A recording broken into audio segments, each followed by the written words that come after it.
Today, I'll be discussing with Bhante about questions regarding Gen Z. Next generation is always better than the previous generation. Exactly. It started pouring tea to a point that it came up to the brim and then it started overflowing. And the Okay. monk is still pouring the tea. Yeah. Very good. Very good question. That's a very practical question.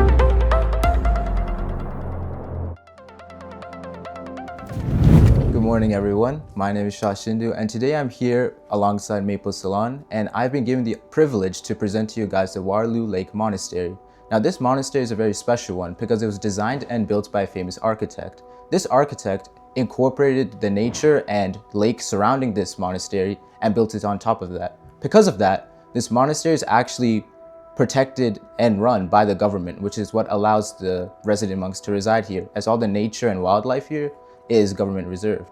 Speaking of resident monks, I'm actually very honored to be beside Bhante Ananda, who is a venerable monk here at the monastery. So now today I'll be discussing with Bhante about questions regarding Gen Z and issues they have within their generation and against other generations.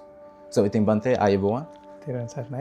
So now my first question, Bhante, is that with Gen Z, compared to older generations like my parents, they tend to look down upon us, right? And since you're the temple's lead coordinator and program director, you have a lot of experience working with the youth of today, including me, right? So now, why do you believe that previous generations before us look down on us so much? So Shashindu, this Gen Z and the boomers, it's actually not a new problem. Whenever there was a new generation in the world, historically, the previous generation always used to look down upon the new generation. Right. It's not a new problem. Oh, okay. This problem comes. It even appears in some of the Buddhist literature that the previous generations were saying the new generation is bad, but this is 1,000 years ago. Right. So it's an age-old problem. Right. It's just what I find is with the technological advancement, the exponential rate of technological growth, the gap has been widened between the previous generations and now. For example, few generations ago, 3 generations ago, whatever the grandfather knew was almost as equal to the next generation. Like, let's take my grandfather and my father. They almost knew the same things, but then my father and between me and my father, there was a lot of development. The computers came in, the social media came in, and between me and your generation, or even another generation before that, there was a lot more changes. People started using devices from their childhood. Now, when I had my first phone, I was about 18, 19 years old. Now you find the generation Z, Alpha, who are using literally from their birth. And a 3-year-old would know how to scroll. So because of this technological change and difference, it's almost a big cultural difference. So I think that's why the problem has been aggravated. But overall, all the previous generation used to look down upon the next generation. It's normal. Right. So now, leading to that, so now you're saying that because there's a gap there between generations, so now how can we bridge that gap? What can me and my parents do to resolve that unknown connection we have between each other? How can we bridge that gap in technology and advancement? Right. Now, the general idea in most people or most generations is that the next generation is bad for some reason. But the way I look at it, I find that the humans are evolving. In fact, if you look at any organism which is in the world, the primary nature of any organism is to evolve, to be better than the previous generation. So it's an undeniable scientific fact that the new generations are evolving. At least talking in terms of Darwinian evolution. Now, however, having said that, I always see this new generational gap as a cultural gap. Because the previous generations cannot really understand the new generation, and the new generation can't understand the previous generation. For example, a Gen Z would not know what a typical phone used to look like. You know, the dialing phones and the phones, and what would be a floppy disk or a VHS cassette, so on the other hand, the older generations now, the Gen X and previous generations, they don't understand how would PUBG work and how to be friends with someone that you have never seen in the world. Because it's not normal. So I find this idea which is prevalent called the digital immigrants and digital natives. Like being Canada, there's a lot of immigrants in Canada. And when the immigrants move into a new country, they always bring part of their previous nostalgia from wherever they have moved from to Canada. And they are not fully immersed in that new culture. Right. Whereas someone who's born in this country, they would be in this culture. So the same way Gen Z and Gen Y, the millennials, they were born into this digital nature, and they are digital natives. Right. And the previous generations are they are digital immigrants. So they have these gaps, and how to bridge that is to go both ways and have an understanding. Okay. For the adults, if they can think for a moment that the next generation is always better than the previous generation. Exactly. So you are a little flexible to give them some chance. And for the younger generations, now I understand why Gen Z would say the adults are dumb in many ways. Because they are very dumb. In fact, they are very uninformed and uneducated in terms of usage of the devices. Very much They can't understand devices, whereas it's something very simple to Exactly. Gen Z. So what happens is Gen Z thinks because they are bad at devices, they are bad at everything in life, which is also not the case. That's true. But I understand they don't know WhatsApp, they don't know Discord, they don't know what all the fancy things the devices can do. So it's a bit of understanding. Now, I come from a background in Sri Lanka where there was a big racial misunderstanding. So getting back to any cultural difference, racial difference, or ideological or a religious difference is trying to understand each other from both points. And also to start going into this nature rather than seeing us versus them. How do we stand together? What are the commonalities? So that's a good approach. But again, it's easier said than done. It requires a lot of work, a lot of acceptance from both ends. I think more than acceptance, it also has something to do with adaptability. For example, like since our generation is so used to such rapid growth in technology, we're so used to growing with that. We're very aligned with that exponential growth. Whereas, like, for example, my parents, when a software update came on their phone, they were very against it because their whole phone setup has changed. But when a software update comes to my phone, I'm actually very pleased that that happened because that means I get access to new features and things to do on it. So now I feel more involved and that my phone is more useful now because of that update. But my parents, they find it actually as a burden because now they have to relearn how to use that. So now I believe that it's because they're slower to adapt to situations that this is actually occurring. So do you believe that's true? There's some truth to it. Like even if you take a general sample of the population, regardless of the time, regardless of the generation, there's one part of the population which is more technophilic, which means that they are very adaptable to the new technological changes or any innovative changes. And there's always a technophobic group who are trailing behind. They don't want to. They want other people to try it out first. Iron out all the bugs, and then then later we will adapt to them. So in any society, you find both extremes, and the majority are just following the early adapters. While that is there, again with this technological change, imagine that you are going to a completely new country where you are not used to. You're used to eating with fork and spoon. Now you have to use chopsticks. So you used to have you are used to hand. Now you have to use fork and spoon. So now with that type of a difference, although it might look something for a digital native to say come on and get adopted, it might be quite challenging to a person or a generation who's not been there. So I think we can cut them some slack, be a little empathetic about it. But on the other hand, what I find is that the elder generations, because of their technophobia, they are very scared of AI. They are scared of pretty much everything that the phones can do or the computers can do. So I think there's this other idea of neuroplasticity and neuroelasticity. Now what it means, a fundamental teaching of Buddhism is how do we always have a beginner's mind. So it's a very interesting how we can use Buddhism to bridge this generational gap stemming from technology. Now there's a very nice Zen story. I probably have heard it. One day a very educated person wanted to go and learn Zen. So then there was a Zen monk. He said, okay, mister, come here, sit down, let's have some tea before we start the session. So then he kept 2 cups, and then the monk took the mug, the teapot, and then he started pouring tea to a point that it came up to the brim, and then it started overflowing. And the monk is still pouring the tea. Yeah. So then this other educated scholar said, "Monk, look, you have to stop now. You're wasting the tea." Okay. And then the monk said, "See, I can't teach you any Zen because you are already a scholar. You have a lot in your mind. Right. So whatever I say is going to overflow. It won't go into you. Oh, okay, so okay. empty your cup first." So that's a fantastic example for beginner's mind. Okay. Now with this beginner's mind, this idea of neuroplasticity, as people, as we grow, when we are younger, we are very open to knowledge. We are actually very curious. We want to learn new things. But as we grow older, in 20s, 30s, 40s, 60s, you start fixing on your knowledge. You don't want to grow any further.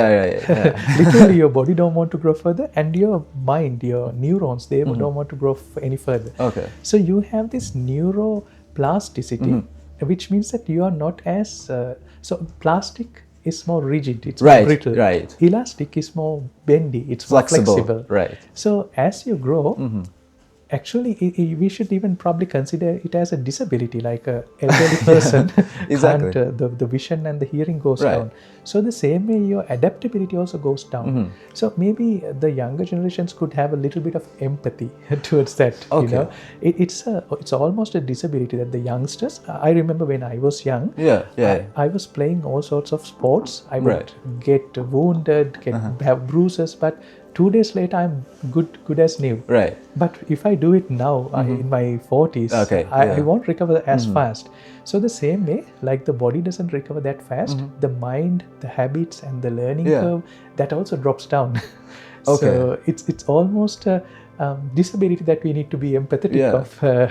Then, I know that it could be a little uncomfortable. And I meet a lot of young adults to teenagers to young kids.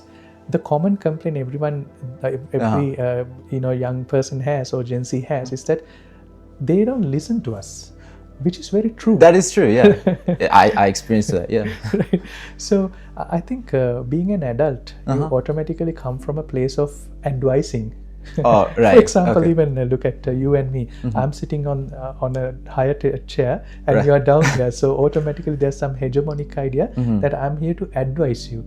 Maybe from the adult's end, the way every time we have a summer camp here, I end up learning a lot from the kids, something that I never knew before. So maybe slightly fixing that idea that we also can learn from each other rather than we have to teach. I think that's a good way to probably bridge this gap. But then again, we don't have to worry too much. This is a never-ending problem. Gen Z, I'm sure, will be very condescending on the next generation, which is going to come in the next 50 years. So now, stemming from when you said that, how since you're a monk, you would be more advisable, you would be advising me, right? So now, do you believe that due to like common societal stereotypes, that this is further enhanced? Like, for example, like, we assume that somebody of a political figure or somebody or a scholar, they are more knowledgeable than us in everything, right? So let's say you went into an empty room, like a room of people, and we need somebody to lead them. So naturally, we would go for the most knowledgeable person, who would be a scholar, a monk, somebody of that sense. But at the same time, even though they are more knowledgeable, they might not be as applicable to the situation we're in. So now, do you believe that because of these stereotypes, it's actually a hindrance to our development as human beings? I think, Shashinda, we are living at a time, a frame of time, which is unprecedented. A lot of problems we have now were not problems 100 years ago. Because again, it's directly related to the technological change. The technology from 1000 years to 1800 used to be almost very stable. There were some inventions in the Middle Ages or the Renaissance age in the 1800s, 1700s. But life was, people were fighting with swords, people were going on horse carriages and using horse, doing the agriculture normal way. But since the 1700s, 1800s, the technology started developing very rapidly. But from the early 1900s to mid 1900s, 1950s, right, things didn't change as fast. Right. But then if you look at the 1950 to 1990 or 2000, there was a rapid and a very explosive, exponential development of technology. Exactly. Right? Okay. So because of this technological difference, a lot of problems we have are pretty unprecedented. So for example, how do we advise people? It's you can't do that. And again, I remember a time in the 1980s when I was born. Okay. Going to 1990s, someone who had a lot of knowledge would be a useful resource and a resource who would automatically have that power to advise someone. Yeah. But now, because of the nature of technology, AI, exactly, right, and internet, there's a world wide web having a lot of information, and information is available on your fingertips. Not just information, analyzed information or curated information. So no one has a superiority in this modern world because of information. Okay. There's only superiority probably due to creativity, right, which AI, Midjourney, so all of those very fast catching up. Maybe there's superiority due to authenticity of new knowledge or new ideas. Right. But in terms of general knowledge and information, no one holds any superiority anymore. Okay. But I used to remember a time, my uncle, who was very knowledgeable on geography. Right. He used to lecture the kids. He would know where Austria is or where villages in Sri Lanka. Yeah. We did not know where they were. Right. And he could remember it very well. Right. But now, as a kid, if someone says something like that, I can just Google it. Right. I can ask ChatGPT. So it doesn't matter. Right. Okay, so now, leaving where we left off, so do you believe that our capacity of knowledge is directly related to our ability to understand Buddhism? So knowledge is a good thing, is a useful thing. But then according to Buddhism, what we need to understand is that knowledge has its own limitation. Okay. Because the knowledge is always gained through the five senses: eye, ear, nose, touch, etc. And then you have your mind to analyze that, store it, put it into a particular structure called a conceptual idea, and then use it. Now, all these six senses, including the mind, they have their own capacity limitations. For example, we call this is the reality of the world, and we look at it, but our sight is limited between infrared to ultraviolet. We don't see beyond that. And our hearing is limited between 20 to 20,000 hertz. And our mind is limited to the processing power of the mind. So we can't understand beyond that. So the fundamental understanding in Buddhism is that knowledge is good, it has a utilitarian value, it's very useful, but don't get stuck in that knowledge. So more knowledge you have, it doesn't make you a more happier or a peaceful person. In fact, more knowledge you have, it might be very difficult for you. There's a saying called ignorance is bliss. And there's a saying also, if you get a PhD, it means you are permanently head damaged. So knowledge is good, it has its value, but then understanding knowledge and knowing when to let go of the knowledge is a fundamental prerequisite for Buddhism. We are not stuck in the knowledge. We are ready to let go when the time comes. So in the Pali Canon, you get this beautiful example. Even the Dhamma, the doctrine or the discourse that we learn, it's like a boat or a canoe. We take the canoe, we build a good raft, we use the raft to cross the river, but we don't carry the raft. We use it for its utilitarian value, but we are not attached to that discourse even. We are not attached to that knowledge. Okay, so now you're suggesting that to access Buddhism, it's our ability to let go of what we're attached to, right? So now, how would that be prevalent in an era where we need to rely on these things though? Because especially for someone who's growing up like me, right? I have my education, my future, all of these things to hold on to. So now, how would I be able to develop my concept of Buddhism while holding on to so much?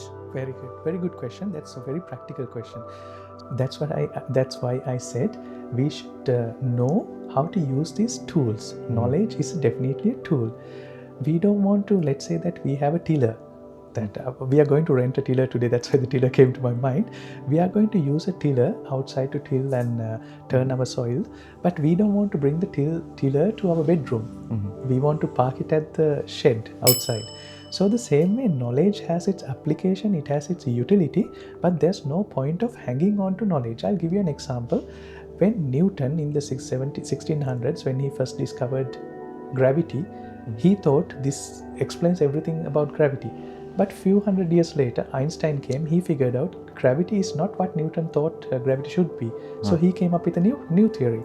So when that happened, some scientific people, some scientists, they were very upset about it. We can't let go of that nostalgic Newton's laws. He's a fantastic person. But then the science, the nature of science is you need to let go of one to evolve into the other. So the same way when Einstein was talking about gravity, few years later came quantum physics. They had a complete different explanation of what gravity is. So you had to now let go of some of classical Einstein theories to move on to the future. So I think for Gen Z especially, Gen Z being in the forefront of extremely exponential technological change, we cannot hang on to previous ideas. We can't hang on to knowledge. We need to understand to use it as a tool and then let go when there's a better tool. So the same way, like ChatGPT 2 was good and then ChatGPT 5 is even better. So I can't hang on to 2. I need to let go. So I think that's quite in line with the Buddhist teaching of having a beginner's mind. You said that knowledge is a tool. So now, when we use tools to build towards something, but if that something we're building towards isn't that peace of mind or that happiness we're looking for, why do we work so hard? Why do we go to a job every day? Why do we raise a family? Why do we do all of these things that we think are going to lead to that happiness but truly aren't? Right. So I think the way I see it is that if we are a being in this world, there's no free meals. Even if you look at the beaver out here, he has to work during the winter, during the summer. He has to cut trees, do all the beaver activities. So the same way, being a human, you are supposed to do certain things. But now what happens is when you are trying to do all these things, you could probably be doing it in a wrong way, so that you overload, you get stressed out, you get burnouts, and then you get heartaches and all that. So the peace of mind does not mean that you are not doing anything. The peace of mind means that you are doing something without getting burdened, without getting overwhelmed, without getting overworked, like our camera just got overheated. So how do you work with the same calmness and carry that calmness? Now, having said that, especially being young, when you're transitioning from being a child to young adult to the adulthood, there's a period where you are supposed to work. You can't be clumsy and you can't be lazy and not doing anything. And you need to be physically active, you need to be mentally active, because if you look at again the animals, there's a peak age where your performance is at a peak. If you take the Olympians, they're peaking around 20s, early 20s, not late 20s for more sports. So the same way, that's the time period where we have a lot of resilience, we have a lot of energy, a lot of good hormones telling us go do your work. So we can use that period of time, but then also we need to transition into a phase where we are not getting too overworked. We are still keeping our calmness and doing the same amount of work. Okay, so then what are we trying to achieve by doing all of this? So now, right, because it's general societal norms that we have to raise a family, we have to get a good job, we have to have a high salary. But if we still cannot achieve that end goal of peace of mind, then why do we have these ideas that we need to do this? Right. So because of this reason of Buddhism prescribing a peace of mind, of stillness, of emptiness, then naturally the question is, why are we doing all these things? Can't we just be peaceful, still, and do nothing? Because of the same reason, sometimes people blame Buddhism that it's a very nihilistic philosophy, that it says that there's no fundamental or innate truth or reality or a purpose to your life. It's there's no value to it. Which is true if you look at it from the outside. Like if you zoom out, go all the way to the Milky Way and look at this tiny bleep, which is really small and it's a speck of dust, there's no value into all what these people are thinking. And if you zoom in again to the quantum level and you look up, whatever people think doesn't matter at that level. So in a way that's true. There's no innate fundamental value to the emotions, what you think and all that. While that's true, we don't live outside the Milky Way, we don't live in the quantum world. We live in this normal world where things could be important. So Buddhism is not about denying one end, it's about finding that balance. We have to live in this world, we need to do certain conventional things. For example, me wearing a robe and you wearing the garments that you do, it's part of the convention. So we need to understand there's a reality called the conventional reality, which is not the ultimate reality or not the complete truth of the world, but it's still nice to have that convention because it's an agreement with the other people who are abiding by that convention. So we use that conventional reality to coexist, and part of that conventional reality is that you need to be motivated, you need to do some work. End of the day, you're going to perish away, but still during your time you need to do something. Okay, so now Bhante, this topic and discussion we have was very insightful. I must say, I learned a lot, and I'm sure the people watching have too. And I believe we found some middle ground between Gen Z and other generations, and a way of bridging that gap. So I'd like to thank you for coming out and giving me the opportunity to speak to you. If you would like to see any more insightful conversations with Maple Ceylon, please follow us and follow our YouTube and social media platforms to see more of this content. And thank you again, Bhante. There was